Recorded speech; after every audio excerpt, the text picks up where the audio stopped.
శ్రీ గురుభ్యో నమః.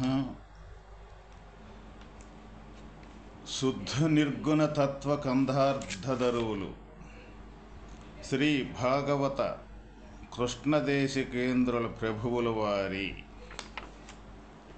శుద్ధ నిర్గుణ తత్వ కందార్థధరువులు సభా విజ్ఞాపన.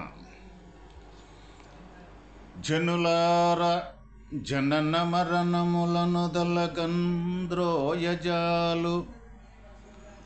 లక్షణయుతమై వినువారికి కనువారికి తన్నలా వెరిగించు ధీని తప్పక వింటే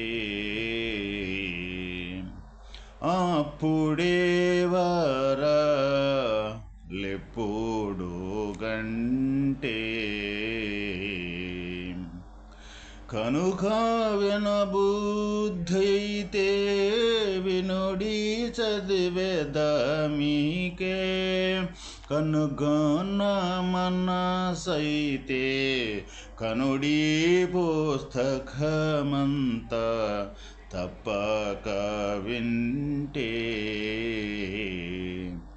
అప్పుడే వారాలెప్పుడు గంటే. శిష్యుడు: అయ్యా, నిర్విఘ్న పరిసమాప్తి కామో మంగళమాచరేత్తు. గ్రంథము నిర్విఘ్నముగా పరిసమాప్తి నొందవలేననే కోరువారు గ్రంథారంభమున మంగళాచరణము చేయవలేనని శృతి చెప్పుచున్నది. శృతిని అనుసరించి శిష్టులు ప్రవర్తించుచున్నారు.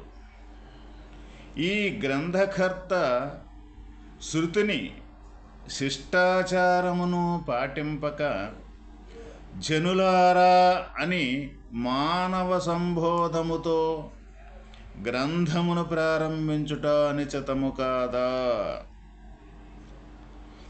బ్రహ్మ, విష్ణు, మహేశ్వరులు, ఇంద్రాది దేవతలు అంతా లేని ఎరుక స్వరూపులే.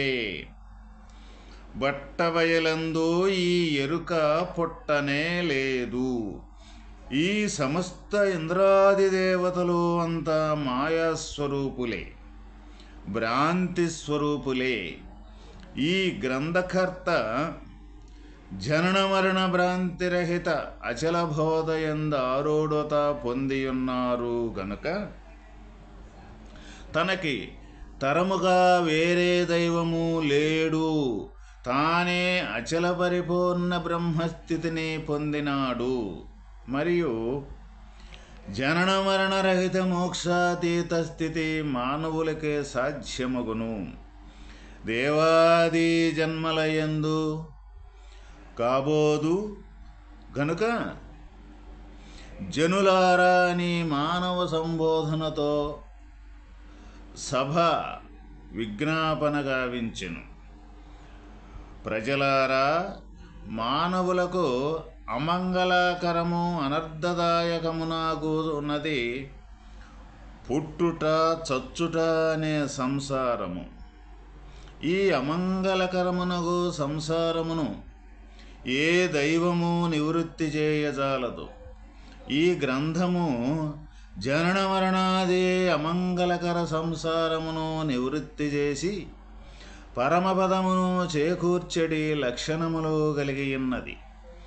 నేను మేనుల భ్రాంతిని విడువగా స్వతగ సిద్ధమైన అచల పరిపూర్ణమునకు దేశకాల వస్తుకృత పరిచ్ఛేదములుగా సజాతీయ విజాతీయ స్వగత భేదములుగాని లేవు. సర్వకాలముల యందును సర్వదేశముల యందును సమస్త వస్తువుల యందును ములుగుచ్చుటకు అవకాశము లేక నిండి నిబిడీకృతమయ్యున్న బట్టబయలకు పరిపూర్ణ పరబ్రహ్మము యొక్క గొప్పతనము ఈ గ్రంథము ఎరింగించుచున్నది. ఇట్టి సుప్రసిద్ధమైన ఈ ఉత్తమ గ్రంథమును వినవలయునని ఆసక్తి కలిగినచో నేను చదివేదను. వినిన దానిని ప్రత్యక్ష ప్రమాణముగా తెలుసుకొనవలయునను వారికి ఈ గ్రంథము యొక్క శ్రేష్టత్వమును తెలియజేయుము. ఈ గ్రంథమునందు చెప్పబడిన అచల పరిపూర్ణము ఎరుక జగములను దానిని విడిచే మార్గమును నెరుగదలచినచో నేను చదివి చెప్పెదను.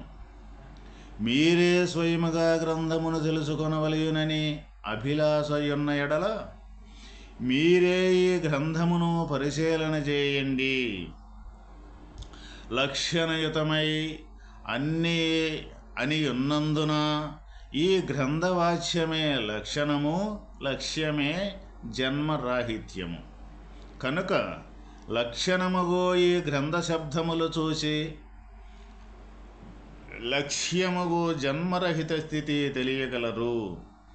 లక్షణయుతులై వినవలెననుట బోధ తెలియని వారు అన్నమాట వినవలదు. అంటే ఈ శుద్ధ నిర్గుణ తత్వకందార్థదరువులు కృష్ణదేశిక ప్రభువుల వారు స్వయంగా వారి మనోహృదయాంతరంగమా అనుభవపూర్వకంగా ఇక్కడ రచింపబడినవి. ఇవి పరబ్రహ్మం అంటే ఎవరు, ఈ సృష్టి అంటే ఏమిటి, ఈ సృష్టికి మూలమైన వస్తువు అంటే ఏమిటి అని, ఆ మూలమైన వస్తువు అనేది ఏ విధంగా దాన్ని విడిపించుకోవాలి, ఈ పరబ్రహ్మము యొక్క స్వరూపాన్ని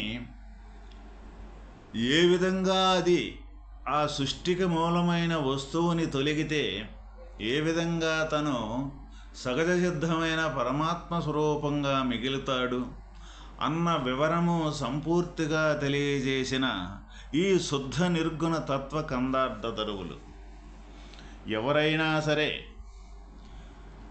బ్రహ్మతత్వము తెలియాలి, తెలియదగిన, తెలుసుకోవాలని కుతూహలము, ఉత్సాహము కలిగిన భక్తులు, సాధకులు ఎవరైతే ఉన్నారో వారు ఈ కందార్థదరువులు చక్కగా విని వాటి అర్థము చక్కగా గ్రహించి అది వారి నిజ జీవితము మీద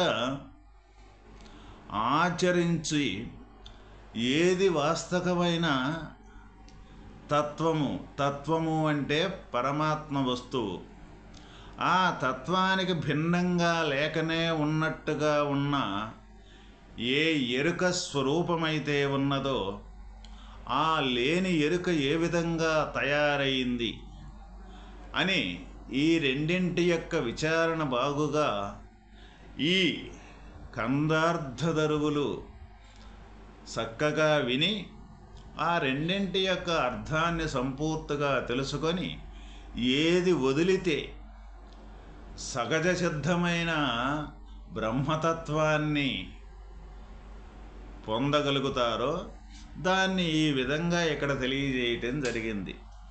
మనకి ఈ లోకంలో బ్రహ్మని, విష్ణువని, మహేశ్వరులని, ఇంద్రాది దేవతలని మనం ఈ అందరి దేవుళ్ళ పేరు చెప్పుకుంటూ ఉంటాం. కానీ ఇవన్నీ కూడా వాస్తవకంగా మన గుర్తించే జ్ఞానముతోటే వీళ్ళందరూ సృష్టింపబడిన వాళ్ళే కానీ లేకపోతే లేదు అని ఇక్కడ మనకు తెలియజేయటం జరిగిందనమాట. ఈ అంతా ఈ బ్రహ్మ, విష్ణు, మహేశ్వరులు బట్టబయలందు ఈ ఎరుకనేది అసలు లేనే లేదు. మరి ఈ బ్రహ్మ, విష్ణు, మహేశ్వరులు, ఇంద్రాది దేవతలు ఎరుకుతోటే వీళ్ళు మొత్తం సృష్టి అయ్యారన్నమాట. ఎరుకంటే ఏంది, మన లోన ఆంతరంగికంగా ఉండే ఏ జీవుడైతే ఉన్నాడో ఆ జీవుడినే ఇక్కడ ఎరుకని, జీవుడని, ఇక్కడ ఆత్మని అనేక రకాలుగా మనం చెప్పుకుంటూ ఉన్నాం. ఆ ఎరుక యొక్క గుర్తుతోటే ఈ దేవతలందరూ కూడా సృష్టి అయినారు, కానీ వాస్తవంగా పరబ్రహ్మ వస్తువునందు వీళ్ళు లేనే లేరు. కాబట్టి వీళ్ళంతా కూడా ఈ ఎరుకే మాయ అంటే ఈ ఎరుకే. వీళ్ళంతా మాయతోటి సృష్టి అయిన వాళ్ళే కానీ వాస్తవకంగా ఉన్నది ఆ పరబ్రహ్మము యొక్క వస్తువు బట్టబయలొక్కటే తప్ప రెండవది లేనే లేదు. అయితే ఇది అంతా ఏ విధంగా ఇది మాయ, ఈ మాయతోటి సృష్టి అయిన వాళ్ళు అన్న సంగతి మనకు తెలియాలి అంటే ముందు మాయ అంటే ఏందో ముందు మనం సంపూర్ణంగా తెలుసుకోవలసిన అవసరం ఎంతైనా ఉంది. జనన మరణ భ్రాంతి రహిత అచల బోధయందారోడత పొంది ఉన్నారు. అంటే మాయ అంటే జనించేది, మరణించేది.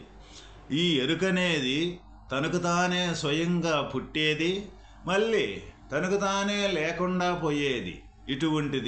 ఇటువంటి దానితోటి సృష్టి అయిన ప్రతి ఒక్కటి కూడా ఏది కూడా అంతా కూడా మాయే తప్ప వేరే ఇంకొకటి కానే కాదు. కాబట్టి ఈ మాయ యొక్క స్వభావాన్ని, ఈ ఎరుక యొక్క లక్షణాన్ని, పరమాత్మ యొక్క స్వరూపాన్ని సంపూర్తిగా తెలియజేసిన ఈ శుద్ధ నిర్గుణ తత్వకందార్థాలు ప్రతి ఒక్కరూ కూడా విని వాటి అర్థాన్ని చక్కగా గ్రహించి తరించిపోతారని తెలియజేస్తూ ఓం తత్సత్.